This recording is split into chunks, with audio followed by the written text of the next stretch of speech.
Mais qui c'est encore Mais qui c'est encore celui-là Mais qui c'est encore Qui c'est encore celui-là Mais qui c'est encore Qui c'est encore celui-là Les représentations de Dessous de Fleurs ont repris tant bien que mal. Mais voici que le 25 décembre, patatras, le scandale Stavisky éclate.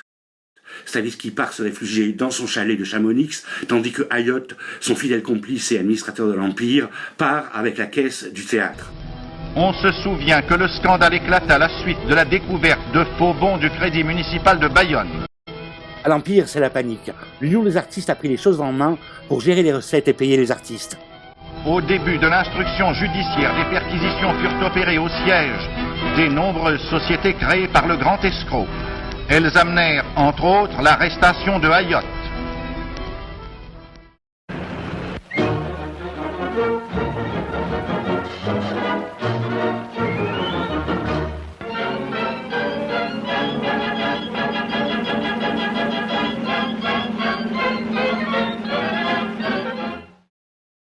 Les 150 artistes du Théâtre de l'Empire sont laissés sur le carreau. Le scandale est à son comble et le nom de Rita Georg y est mêlé.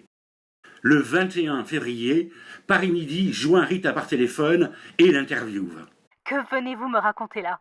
Nous dit ce matin au téléphone mademoiselle Rita Georg, à qui nous avons demandé dans son hôtel de Vienne, s'il était vrai qu'elle avait fait la connaissance d'une certaine Marianne Kupfer, qui serait l'envoyée d'un centre de propagande naziste pour fonder des cabarets de nuit à Paris et à Londres.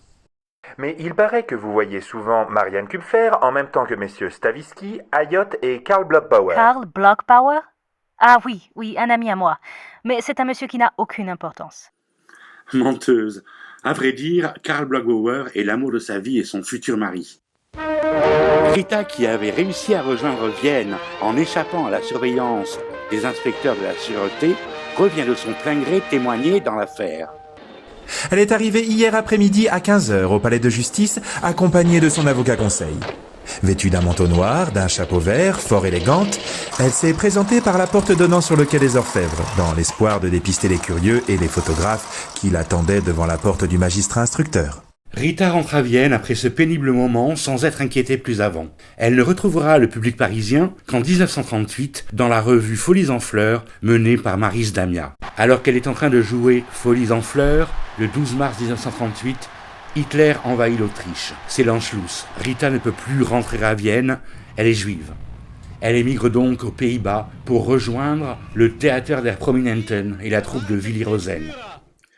Ainsi, Rita Georg est-elle à Amsterdam et participe aux représentations données par le Theater der Prominenten de Willy Rosen, une compagnie constituée des artistes juifs ayant fui le régime nazi. En 1940, les nazis envahissent la Hollande, mais les autorités d'occupation autorisent cependant le théâtre de Willy Rosen de continuer ses représentations, à condition que ce ne soit que devant des spectateurs juifs, bien entendu.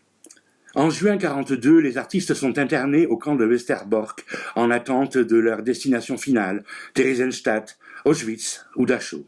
On sait que Rita ne passa que 4 mois dans ce camp.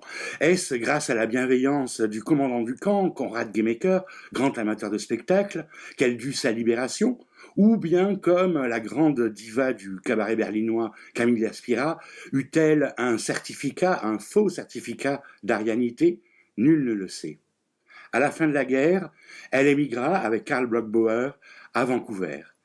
Et on ne sait rien de la vie de Rita Georg entre 1945 et la date de sa mort, 1973.